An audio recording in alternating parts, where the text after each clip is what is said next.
الحمد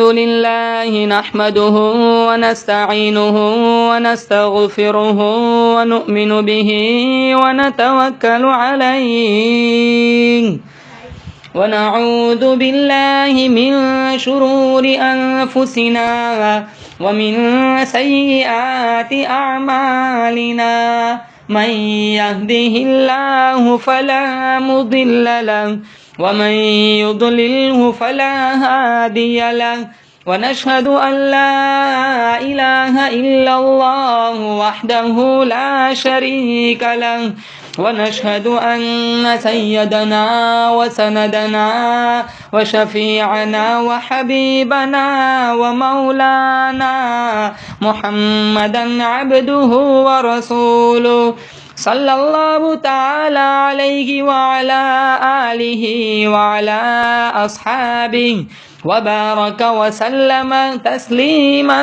كثيرا كثيرا أما بعد فأعوذ بالله السميع العليم من الشيطان الرجيم بسم الله الرحمن الرحيم ومنهم من عاهد الله لئن آتانا من فضله لنصدقن ولنكونن من الصالحين صدق الله مولانا العلي العظيم وصدق رسوله النبي الكريم ونحن على ذلك لمن الشاهدين والشاكرين والحمد لله رب العالمين.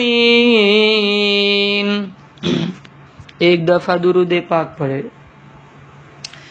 اللهم صل على محمد وعلى آل محمد كما صليت على إبراهيم وعلى آل إبراهيم إنك حميد مجيد. اللهم بارك على محمد وعلى آل محمد كما باركت على إبراهيم وعلى آل إبراهيم إنك حميد مجيد. بزرگان محترم، آج پوری دنیا ایک مہلک مرض کی شکار ہے. اللہ تعالیٰ سے دعا کرتے ہیں اللہ تعالیٰ اس کورونا سے پوری دنیا کی حفاظت فرمائے، ہم سب کا خاتمہ بالخیر فرمائے. قرآن کریم کی تلاوت کرتے کرتے سجدے کی حالت میں، رکوع کی حالت میں، نماز کی حالت میں موت آئے، اللہ تعالیٰ ہم سب کے حق میں ایسے فیصلے فرمائے. ایکسیڈنٹ والی موت سے، آگ میں جل جانے والی موت سے، پانی میں ڈوب جانے والی موت سے اور ایسی مہلک بیماریوں میں مر جانے والی موت سے اللہ تعالیٰ میری آپ کی پوری امت مسلمہ کی حفاظت فرمائے اور ہم سب کو نبی کریم صلی اللہ تعالیٰ علیہ وسلم کا غلام بنائے. حضور اقدس صلی اللہ تعالیٰ علیہ وسلم کے جانثاروں اور آپ پر قربان ہو جانے والے صحابہ کرام کا ہم سب کو خادم بنائے. اللہ پاک ان حضرات کی جوتیوں کے صدقے میں ہم سب کی نجات فرما دے. کیا شان ہے ان لوگوں کی، آدمی کی زندگی ختم ہو سکتی ہے، صحابہ کرام کے مناقب اور فضائل کبھی ختم نہیں ہو سکتے. اللہ پاک جن کی تعریف کرتا ہو، خداوند کریم نے جن کے بارے میں دنیا میں یہ پیغام قرآن کے اندر ذریعے بھیج دیا ہو کہ لوگوں یہ مجھ سے راضی ہے، میں ان سے راضی ہوں، تم اپنی فکر کرو، ان کے بارے میں تم بے فکر ہو جاؤ. فرمایا وَأَعَدَّ لَهُمْ جَنَّاتٍ تَجْرِي، میں نے جنت تیار انہی لوگوں کے لیے کی ہے. اس لیے رسول اللہ صلی اللہ علیہ وسلم نے فرمایا میرے ساتھ سب سے پہلے جنت میں داخل ہونے والے ابو بکر صدیق رضی اللہ تعالیٰ عنہ ہے. کتنی بڑی عظمت ہے ان حضرات کی، اور خداوند کریم نے ان کو درجات یوں ہی بخش نہ دیے، کارنامے ہیں ان حضرات کے. مدنی کریم صلی اللہ علیہ وسلم کی وفات کے بعد سب سے پہلے صدیق اکبر رضی اللہ تعالیٰ عنہ کے کاندھوں پہ جو وزن آیا مسلمانوں، مالی عبادت بڑی مشکل ہوتی ہے، جان کی عبادت پھر بھی آدمی کر گزرتا ہے، مالی عبادت بڑی مشکل ہے۔ جیسے زکوٰۃ، صدیق اکبر کے خلیفہ ہوتے ہی بے شمار لوگوں نے زکوٰۃ دینے سے انکار کر دیا کہ اللہ کے نبی اب نہ رہے تو پھر زکوٰۃ بھی نہ رہی۔ یہ تو ایک شرعی حکم تھا۔ صدیق اکبر رضی اللہ تعالیٰ عنہ نے اس زمانے میں جو زکوٰۃ کے منکرین تھے ڈٹ کر ان کا مقابلہ کیا، جہاد کیا۔ فرمایا جو آدمی ایک رسی اونٹ کی نبی کریم صلی اللہ علیہ وسلم کے زمانے میں دیا کرتا تھا، میں ابو بکر ان سے وصول کر کے چھوڑوں گا۔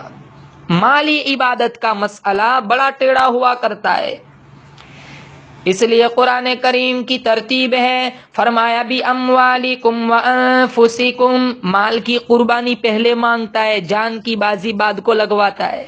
آج جو میں نے آیت پڑھی 10ویں پارے سورہ توبہ کی آیت ہے، بڑا عبرت ناک واقعہ ہے اس آیت کے تحت کہ اللہ کے نبی صلی اللہ تعالی علیہ وسلم کے صحابہ جانثار قربان ہونے والے بے شمار صحابہ تھے، ان میں ایک صحابی تھے جن کا قصہ مشکاۃ شریف میں بھی موجود ہے۔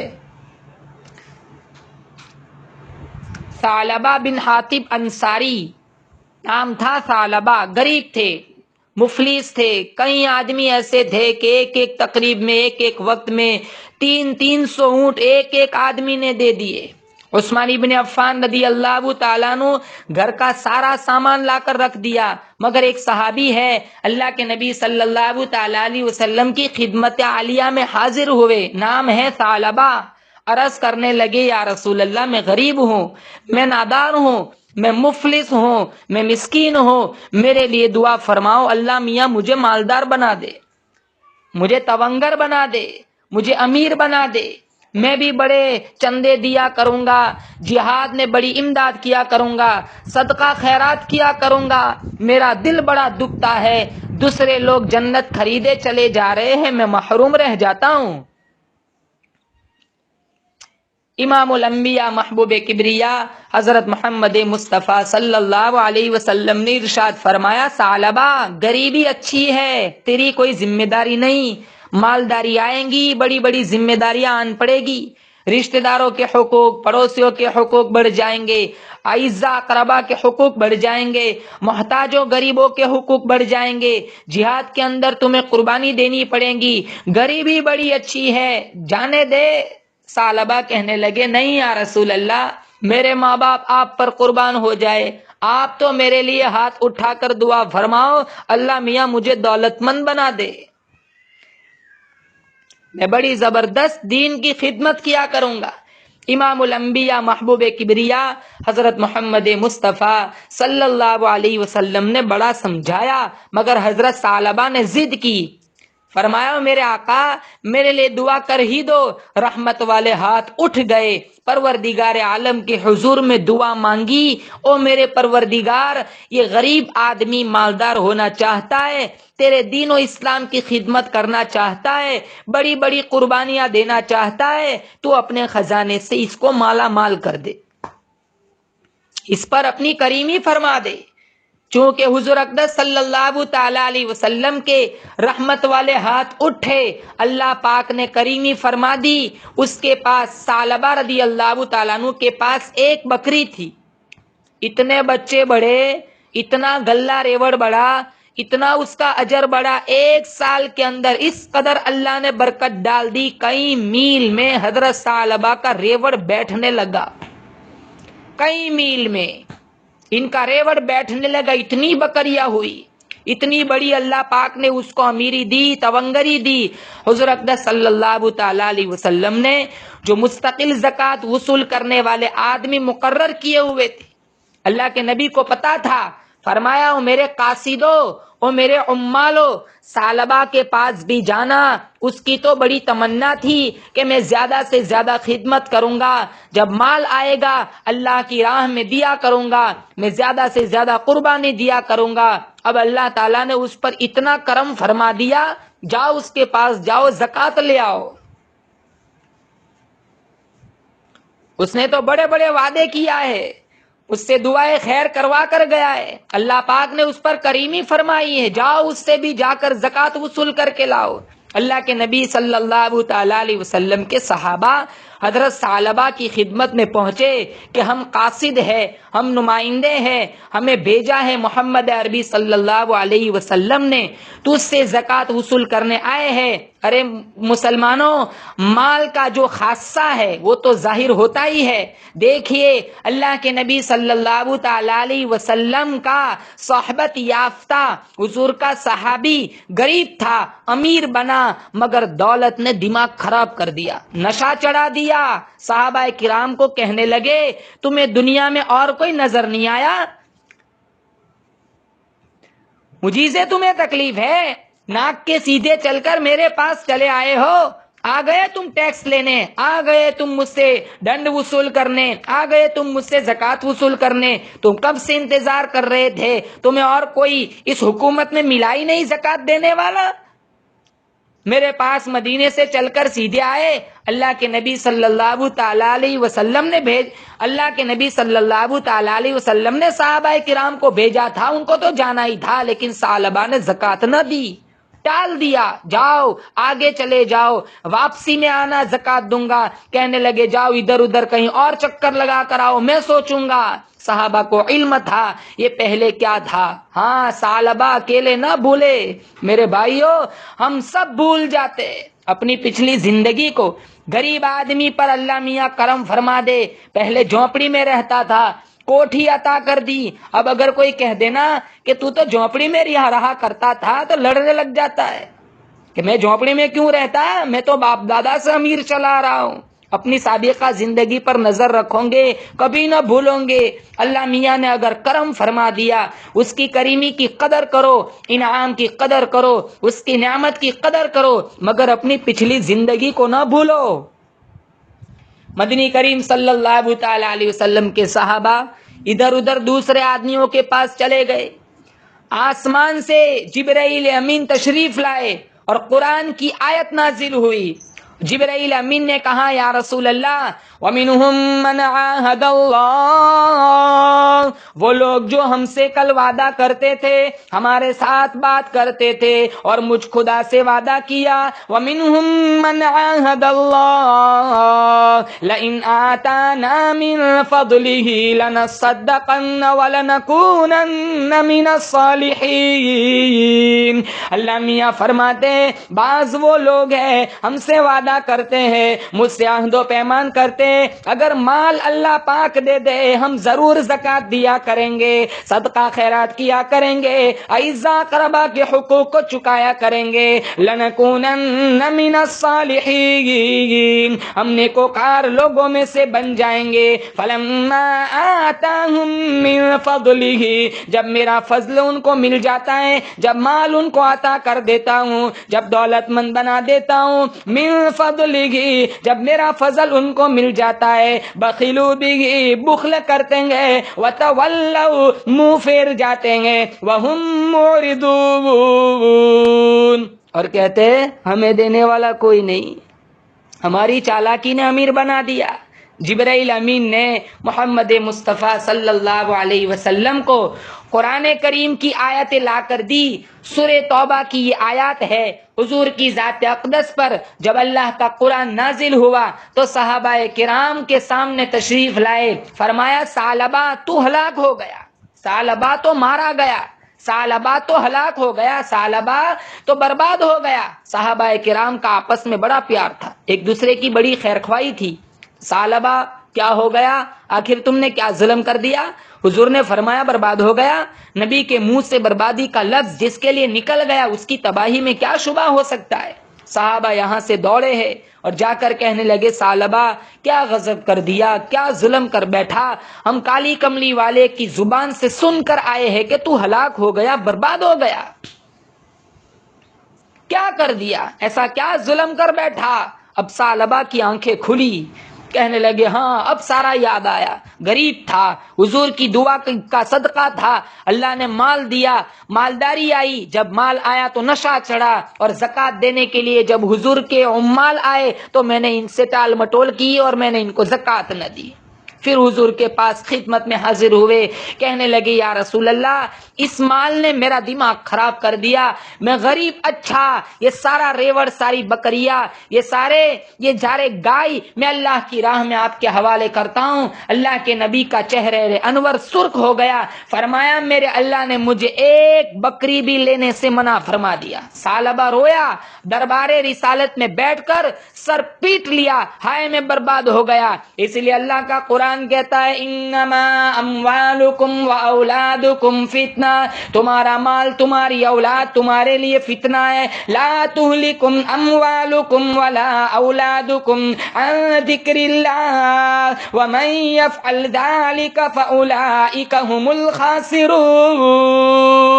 یہی چیزیں آدمی کو برباد کرتی ہے، یہی نشہ چڑھاتی ہے، یہی آدمی کو تنگ دست کر دیتی ہے، دین اور دنیا میں ذلیل کر دیتی ہے، اپنوں سے کاٹ کر رکھ دیتی ہے۔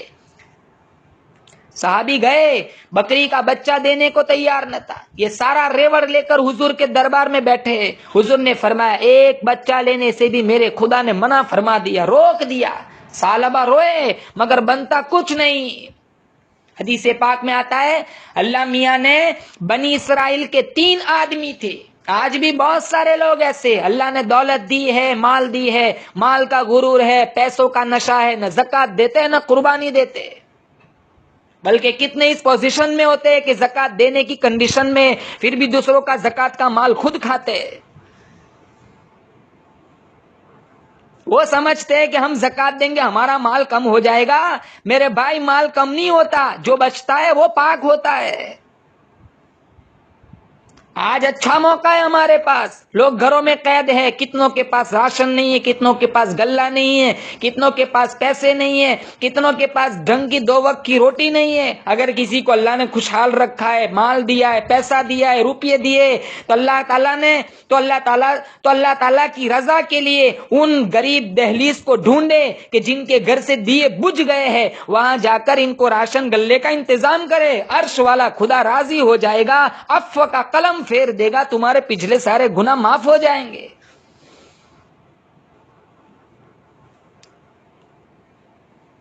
یہ آزمائش ہے، اللہ تعالیٰ آزمانا چاہتا ہے۔ کورونا تو کل ختم ہو جائے گا، لیکن اس میں کتنوں کی آزمائش ہو جائیں گی کہ مال دیا تھا، کیا غریبوں کی مدد کی تھی؟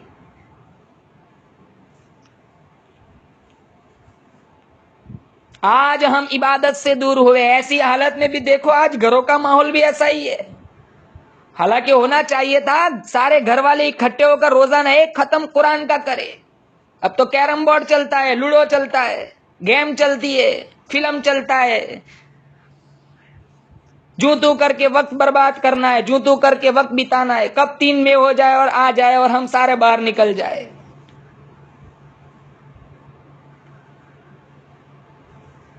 اللہ تعالیٰ کسی بھی طرح سے مسلمانوں کو آزماتا ہے، اور آزمائش کا سلسلہ ابھی سے شروع نہیں ہے، تو پہلے سے شروع ہے۔ اللہ تعالیٰ نے انبیاء کو بھی آزمایا۔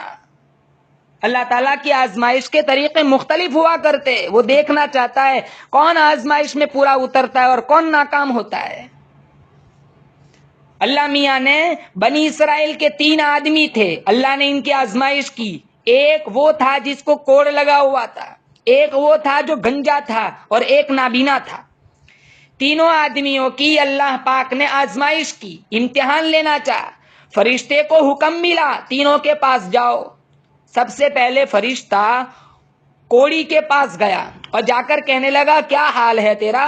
اس نے کہا دیکھ لے کوڑ لگا ہوا ہے، پوری دنیا مجھ سے نفرت کرتی ہے، پاس بیٹھنے کے لیے تیار نہیں، خاندان والے اپنے پرائے تمام کے تمام نفرت کرتے، برا حال ہے، سارا بدن میرا گلا ہوا ہے، کوڑ لگا ہوا ہے۔ فرمایا، فرشتے نے پوچھا کیا چاہیے؟ کہنے لگا میں تندرست ہو جاؤں، اور کیا چاہیے مجھے؟ فرشتے نے اس کے بدن پر ہاتھ پھیرا، اللہ پاک نے صحیح سالم بالکل تندرست بنا دیا، اور اس کے بعد پوچھا تجھے دنیا میں کون سا مال پیارا ہے، تجھے کس مال سے پیار ہے؟ کہنے لگا اونٹ، اونٹ بڑے پیارے لگتے، ایک گابھن اونٹنی اس کے حوالے کر دی اور دعا کی اللہ اس میں برکت عطا فرمائے. کوڑی سے تندرست ہوا, اللہ پاک نے کریمی فرمائی. پھر ایک اونٹ اللہ پاک کی طرف سے ملا, ایک اونٹنی, اس کی نسل اتنی بڑی, بہت زیادہ اونٹ ہو گئے. پھر فرشتہ گنجے کے پاس گیا, جا کر کہنے لگا تجھے کیا چاہیے؟ کہنے لگا میں سارا دن گنجا رات دن بس کھجا کر تھک گیا ہوں, میرا یہ گنج دور ہو جائے, میرے سر کے بال اگ آئے, لوگ مجھ سے نفرت کرنا چھوڑ دے, گن کرنا چھوڑ دے, مجھے اور کیا چاہیے؟ فرشتے نے اس کے سر پر ہاتھ پھیرا, وہ بالکل تندرست ہو گیا, بال آ گئے. پھر اس سے پوچھا تجھے دنیا میں کون سا مال پیارا ہے؟ کہنے لگا گائے بڑی اچھی لگتی ہے. فرشتے نے ایک گائے اس کے حوالے کر دی جو گابھن تھی, دعا فرمائی اللہ پاک اس میں برکت عطا فرمائے. پھر وہی فرشتہ نابینا کے پاس گیا اور جا کر کے پوچھا تیرا کیا حال ہے؟ اس نے کہا ٹھوکریں کھاتا ہوں, ٹکر کھاتا ہوں, بڑا پریشان ہوں, دنیا میں نظر کچھ نہیں آتا, دیکھنے لگ جاؤں, اور کیا چاہیے؟ فرشتے نے آنکھوں پہ ہاتھ پھیرا, بالکل تندرست ہو گیا. اور پھر پوچھا تجھے کون سا مال پسند ہے؟ کہنے لگا بکریاں بڑی پسند ہے. ایک بکری گابھن اس کے حوالے کر دی اور برکت کی دعا فرما دی. اب خدا کی آزمائش ہوئی, فرشتے کی دعا ہو, خدا کی آزمائش ہو, پھر کیا کہنا. چنانچہ اس کے اونٹوں سے پورا جنگل بھر گیا, گایوں سے جنگل بھر گیا, اور اس کی بکریوں سے جنگل ریوڑ بھر گیا. اللہ پاک نے پھر اسی فرشتے کو حکم دیا کہ ان کو آزما کے تو دیکھو. بات وہی آئی نا کہ اپنی حالت کو نہیں بھولنا چاہیے, اپنی پرانی حالت کو مت بھولو. کل چھوٹے سے مکان میں رہتے تھے, آج ایئر کنڈیشن میں رہتے ہو, اس نقشے کو فراموش مت کرو. کل مزدور تھے, آج اللہ پاک نے اچھا خاصا کاروباری بنا دیا یا افسر بنا دیا. تو اپنی مزدور والی حالت کو اور زندگی کو مت بھولو. اللہ کے حکم سے وہی فرشتہ پھر تینوں کے پاس آیا اور سب سے پہلے آ کر کے کوڑی کو کہنے لگا, سب سے پہلے کوڑی کے پاس آیا, کوڑی سے کہنے لگا میں نے سنا ہے کہ تو کوڑی تھا, لوگ تجھ سے نفرت کیا کرتے تھے, گن کیا کرتے تھے, اللہ پاک نے تجھ پر کریمی فرما دی, تمہیں تندرستی عطا فرمائی, اور میں نے سنا ہے کہ تو بالکل غریب آدمی تھا, اللہ پاک نے تجھے اپنے فضل و کرم سے اونٹنی عطا فرمائی. فرشتے نے کہا میں مسافر ہوں, میں غریب ہوں, میرا وطن بڑا دور ہے, ایک اونٹ تجھ سے سواری کے لیے مانگتا ہوں, میں معذور ہوں, مجبور ہوں, بڑا پریشان حال ہوں, مسافر ہوں, اس پر سوار ہو کر اپنے گھر پہنچ جاؤں گا. اللہ کے نام پر تجھ سے ایک اونٹ کا سوال کرتا ہوں, جس نے تجھے یہ اتنے سارے اونٹ عطا فرمائے اور کوڑی سے تندرستی عطا فرمائی. کہنے لگا کون ہے تو؟ میں نے کہا مسافر ہوں, پریشان حال ہو, میں نے سنا کہ تو کوڑی تھا. کہا واہ, میں کوڑی تھا, تو کوڑی, میں کوڑی کیوں ہوتا؟ اور کون کہتا ہے میں غریب تھا؟ میرے باپ دادا سے یہ مال چلا آ رہا ہے, میرا خاندان ہمیشہ سے امیر کبیر تھا. تو جھوٹ بولتا ہے, مانگنے کے لیے مکر کرتا ہے, چل یہاں سے, تیرے لیے کوئی گنجائش نہیں, تیرے لیے میں نے اونٹ پال رکھے, آ گیا منہ بنا کے, تجھے اور کوئی کام نہ رہا. فرشتے کہنے لگا اگر تو جھوٹ بولتا ہے تو خدا تجھے ویسا ہی کر دے جیسا تو پہلے تھا. ایک سیکنڈ میں سارے اونٹ مر گئے اور حضرت فوراً کوڑی کے کوڑی ہو گئے. پھر گنجے کے پاس گیا وہی فرشتہ اور جا کر کہنے لگا میں نے سنا ہے تو گنجا تھا, اللہ نے تجھ پر کریمی فرمائی, مالک کائنات نے تجھ پہ بڑا فضل فرمایا, اللہ پاک نے تندرستی دی, تیری وہ بیماری دور کر دی. میں نے سنا ہے کہ تو بڑا غریب تھا, اس مالک نے تجھ پہ کریمی فرمائی, اس کے فضل سے تو امیر ترین آدمی بن گیا. ایک گائے کا اللہ کے نام پر تجھ سے سوال کرتا ہوں, اس پروردگار کے نام پر مانگتا ہوں جس نے تجھے سب کچھ بخشا ہے, میں وہ گائے بیچ کر اپنا سفر پورا کر دوں گا. میں مسافر ہوں, میرا خرچ ختم ہو گیا, بالکل غریب ہوں, اللہ کے نام پہ, اس خدا کے نام پہ تجھ سے سوال کرتا ہوں جس نے تجھے سب کچھ بخشا, تیری بیماری دور کی. کہنے لگا جناب کہاں کے رہنے والے ہیں, تجھے کس نے کہا میں گنجا تھا؟ خبردار اگر زبان پہ یہ بات لائے, کون کہتا ہے میں گنجا تھا؟ اور تجھے کس نے کہا میں غریب تھا؟ میں اپنے باپ دادا سے پردادا کے اوپر سے مالدار چلا رہا ہوں. فرشتہ کہنے لگا اگر تو جھوٹ بولتا ہے خدا بند کریم تجھے ویسا ہی کر دے جیسا تو پہلے تھا. ساری گائے مر گئی اور حضرت فوراً سر کھجانے لگے. پھر فرشتہ اس نابینا کے پاس پہنچا جو آنکھوں سے محتاج تھا. اندھے کے پاس پہنچا اور جا کر کہنے لگا میں نے سنا ہے کہ تیری آنکھیں نہیں تھی، تو ٹھوکر کھاتا پھرتا تھا، تو دوسروں کا چلنے پھرنے میں محتاج تھا، پروردگار عالم نے تجھ پہ کریمی فرمائی، پروردگار عالم نے تجھ پر رحیمی فرمائی، تجھے دوبارہ نگاہ عطا فرمائی، اور میں نے سنا ہے کہ تو بالکل غریب آدمی تھا، مفلس اور نادار تھا، نہایت فقیر آدمی تھا، اللہ پاک نے تجھ کو بکری عطا فرمائی، مالدار بنا دیا۔ حدیث پاک میں آتا ہے، فرمایا مدنی کریم صلی اللہ تعالی علیہ وسلم نے یہ سن کر کے وہ آدمی جو نابینا تھا رونے لگا، کہنے لگا واقعی تو بالکل سچ کہتا ہے، میں محتاج تھا، میں مجبور تھا، میں معذور تھا، میں بالکل فقیر تھا، میری آنکھیں بینا تھی، مالک کائنات نے مجھے آنکھیں عطا فرمائی، اور یہ سارے کا سارا مال اسی کا عطا کردہ ہے، اسی نے مجھے سب کچھ بخشا ہے، تو بالکل سچ کہتا ہے، میں بالکل معذور تھا، محتاج تھا، میری نگاہ میں نظر نہ تھی، مجھے نظر کچھ نہیں آتا تھا، اس مالک کائنات کا مجھ پر کرم ہوا، اس کی عنایت ہوئی، مہربانی ہوئی، بندہ نوازی ہوئی کہ اس نے مجھے آنکھیں عطا فرمائی، دوبارہ دنیا کو دیکھ رہا ہوں اور میں بالکل غریب تھا، اللہ پاک نے مجھے مالدار بنا دیا، یہ جو کچھ بھی ہے یہ صرف میرے رب کا کرم ہے، میرے رب کی بندہ نوازی ہے، تجھے اختیار ہے، جتنی بکریاں چاہے لے جا، جتنی چاہے چھوڑ جا، اگر تیرا دل چاہے تو اس خدا کے نام پہ سوال کرتا ہے جس خدا نے میری زندگی بدل دی، جس خدا نے مجھے نظر بخشی، جس خدا نے مجھے دولت بخشی، میں کیسے جواب دوں؟ سارے مال کا تجھے اختیار ہے، اگر تیرا دل چاہے تو سارا کا سارا لے جا، میں تجھ سے ایک بکری روکنے والا نہیں، وہ میرا ہے ہی نہیں، یہ دیا ہے پروردگار عالم نے۔ فرشتہ کون سا بکری کا گوشت کھانے والا تھا، کون سا دودھ پینے والا تھا، وہی کھڑے ہو کر اور دعا کر دی، اللہ پاک تیرے مال میں اور برکت عطا فرمائے۔ تم تینوں کی آزمائش تھی، وہ فیل ہو گئے، برباد ہو گئے، تو کامیاب ہو گیا۔ تو یہ مال و دولت ہے مسلمانوں، یہ بھی ایک امتحانی پرچہ ہے، اس کی بڑی ذمہ داریاں ہیں۔ دیکھ لو اللہ کے نبی صلی اللہ تعالی علیہ وسلم کا صحابی ثعلبہ، صحابی ہو کر کے مارا گیا، اور جب آنکھ کھلی، ہوش ٹھکانے لگے تو اللہ کے نبی ناراض ہوئے، فرمایا میں تو ایک بکری کا بچہ لینے کے لیے تیار نہیں، میرے پروردگار عالم نے آج جن لوگوں کو وسعت دی ہے، خوشحالی دی ہے، آج در کھلا ہوا ہے، آج ہمارے پاس موقع ہے، غریبوں کی مدد کرے اور مسکینوں کی مدد کرے، جن کے گھر سے خوشیاں روٹھ چکی ہے ان کی دہلیز تک ان کی خوشیاں لوٹائے، اللہ تعالیٰ بڑا خوش ہوگا۔ اللہ تعالیٰ کی طرف سے مسلمانوں یہ ایک بڑی آزمائش ہے، صبر کرے، اللہ تعالیٰ سے دعا کرے، نمازوں کا اہتمام کرے، نوافل کا اہتمام کرے، قرآن کریم کی تلاوت کا اہتمام کرے، لا یعنی فضولیات سے اپنے آپ کو بچائے، اپنے بچوں کی اچھی تربیت کرے، حکومت کا مکمل طور پر فالو کرے، نہ باہر نکلے، کیونکہ باہر نکلنے سے آج مسلمان اسلام سارا کچھ بدنام ہو رہا ہے کہ مسلمانوں کی یہ باہر نکلنے کی وجہ سے یہ کورونا پھیل رہا ہے، اس وجہ سے ہم ان کو بولنے کا کچھ مار پیٹ کا ہم ان کو بالکل موقع نہ دے، بلکہ گھروں میں ہی رہے، عبادات میں مشغول رہے۔ اللہ تعالیٰ سے دعا کرتے اللہ تعالیٰ اس بیماری سے پوری امت مسلمہ کی حفاظت فرمائے، اور جلد از جلد اللہ تعالیٰ اس بیماری کو ختم فرمائے، مسلمانوں کی حفاظت فرمائے، اللہ تعالیٰ جلد از جلد ہم سب کو مسجد میں اکٹھا فرمائے، با جماعت نماز مسجد میں اللہ تعالیٰ ادا کرنے کا موقع فراہم فرمائے۔ وآخر دعوانا الحمد للہ رب العالمین۔